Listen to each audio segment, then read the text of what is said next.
This is real, retirees uncut, no filters, no scripts, just honest conversations about what retirement really looks like. Let's meet today's guests. So tell me your name, age, and where you're from. Hey, my name is Calvin Rayford, actually Calvin Dennis Rayford Sr. I'm originally from New Orleans, Louisiana. Okay. When did you retire and what was your career? I retired from the Army in 2008. Okay. My field consisted of being an 82nd, did a lot of jumping. I was a tactical communication guy. Okay. So now that you retired, sound like from the military, did you pursue a second career after? Did you continue working or you just completely retired after the military? Actually, as soon as I retired, prior to me retiring, I already decided that I was going to continue to work for a little while. Okay. So I filled out a lot of applications and everything and applied for a job. And about 2.5 weeks after being out from the military, I got called for a position with Booz Allen Hamilton.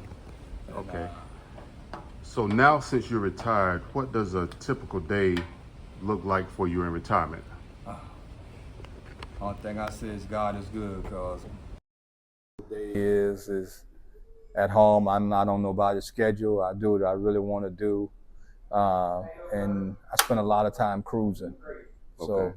my retirement is full of cruising and just relaxing. Okay. And tell me, what do you enjoy most about retirement? I guess I retire. I mean, I guess what I enjoy most is knowing that I have benefits. Mm-hmm. You know, knowing that I know that as the older we get, the more this body that we have is going to require more. So it's going to require more medical stuff. So Right. one of the great benefits about being retired is knowing that if something happens to me medically and I need something, I don't have to worry about that because I have insurance that's going to take care of me throughout my life. Okay. So as you were approaching retirement, what was your strategy or your game plan as far as savings? Ah, well, my game plan was that when I was working with Booz Allen Hamilton, they matched our investment in our TSP. Mm-hmm. So I maximized that Right. because I realized that I couldn't put any more in from the Army, so the most I could put in was from Booz Allen Hamilton. Okay. So I know that I was getting close to that retirement time. So my point was to maximize it the best that I can, because once I retire, I'm not going to be able to put money into my investment account Right. and my TSP. So my goal was to try to maximize that, to prepare myself more, have another leg or another course of action for my life in the retirement world. Okay. So what do you use now as retirement income sources? Sound like you got your military retirement, you did some investing. So what are your primary sources of income now? My primary source of income is the military. I'm a 100% disabled vet, and Okay. also I'm drawing disability Social Security. Have you had to tap into your investment accounts yet? No, sir. Okay, that's good. I heard you mention Social Security. So you said you took Social Security disability, or did you take it at the regular? No, the regular... once I got ready to retire from Booz Allen, I kind of knew about a year or so that it was getting close to that time. It was not so much about the job that was so demanding, but it also is a physical challenge to the Okay. body. Coming to the realization that some of the stuff that you experience Right. now is coming to fruition inside of you. Yep. So I realized, hey, it's time for me to get ready to retire. Okay. So you went with the Social Security disability instead.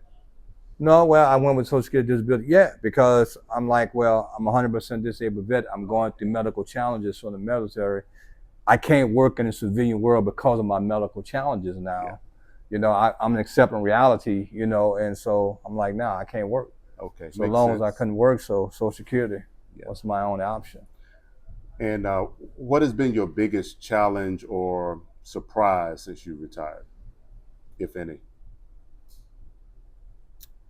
I don't know. It's just the world just changing. Mm-hmm. You go through decades of looking at life, from when you was a teenager to, whatever your age is, life is changing, it's challenging, and it's changing very fast. Mm-hmm. So you have to adapt to a very diverse society and be able to manipulate what's going on in this world in your heart and your mind. Yeah. So it's challenging. Okay. Looking back, is there anything that you would have done differently? Absolutely none. Nothing at all. None. Okay. What advice would you give to someone that's maybe 1 to 5 years out from retirement? Make sure you got a course of action. Mm-hmm. Because everything that we did, always revolved around a course of action. But prepare yourself to retire. It's Okay. important that you do the investment, the savings and everything. Make sure you're prepared for that. A couple of years out, make a decision on, if you can, where you're going to live at. Right. Because wherever you live at is going to affect your retirement income. Okay. So that's very, very important as you prepare to retire. Yeah. But hey, just remember one thing I always say in life is this: when is there enough money? When is it enough? So that's a good point you make. When is enough um, in your opinion? When do you think enough is enough? I'm good. Yeah. Each person has their own. I mean, each person have their own threshold that they want, but you got to get to a point in your life to realize life is short. Right. And you want to continue to make all this money and build this, but sooner or later you got to realize that you mess around and been to work yourself to debt, and the money that you have, you're not going to be able to enjoy it because you're going to mess around and pass away or whatever, and somebody else is going to enjoy it. So enjoy life. So let me ask you this. Have you had any challenge, back to the challenges, have you had any challenge going from a savings mentality to a spending mentality? No, sir. None at all. No. That's good. Because I prepared my mind a long time ago for that. Okay. Unfortunately, as African Americans, we don't learn enough about investing and about savings and about retirement and everything. And I just thank God, because really I was a late boomer. Okay. The people that I work with, the Booz Allen Hamilton, the really ones that turned me on to investing in savings more than I ever did in my life. Okay. So, Have you had any major lifestyle changes as far as maybe downsizing, moving, more travel, things like that? I mean, we moved from Tacoma, Washington, to San Antonio 3.5 years ago. Okay. That was very challenging, from the standpoint of having to work from home more and work and travel to Texas when I had to, and building a new home in a different area that you're not accustomed to and everything. So it was a little bit challenging. And is there anything that you're doing more or less of now that you're retired? Probably doing more traveling and cruising. Only blimp that I have is that, I ain't gonna say it's a blimp though. My mother has been with me for 11 years. Okay. And unfortunately, because of her medical challenges, I had to move her back to New Orleans. So now I travel home to New Orleans more than I do anything to make sure that she's okay. So that creates a challenge. Yeah. So I'm traveling, cruising, going to New Orleans and all this and that. So I got a brand new house that's only 3.5 years old, and I haven't hardly been there. Mm-hmm. So no, that's the only difficult part about it. I got you. What would you consider retirement success? How would you define success in retirement?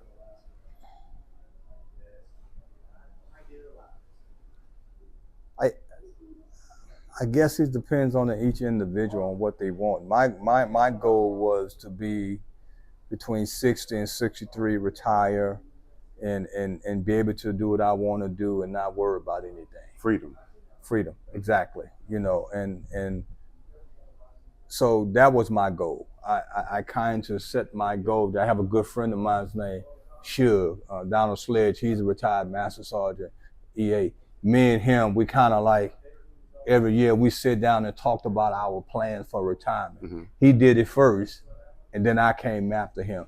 So we kind of, I guess my point is this, as always, is that as men, we should always have an ace bukun. Okay. Somebody that I can sit there and I can talk to about whatever's going through in my life. Right. And I thank God that I have a couple of guys in my life like that, and that's important in our life. And that helps you also kind of to establish, where you're trying to be, when you get ready to retire. Okay. Yeah. So is there anything else that you want to share that might help others along their retirement journey that we haven't already covered? Yeah. You just have to make sure you document your stuff medically. Okay. Document your stuff medically, and also manage your money well. Okay, because if you don't manage your money well, it could be challenging even when you get ready to retire. All right. Okay, well, thank you very much. Please like, share, and subscribe.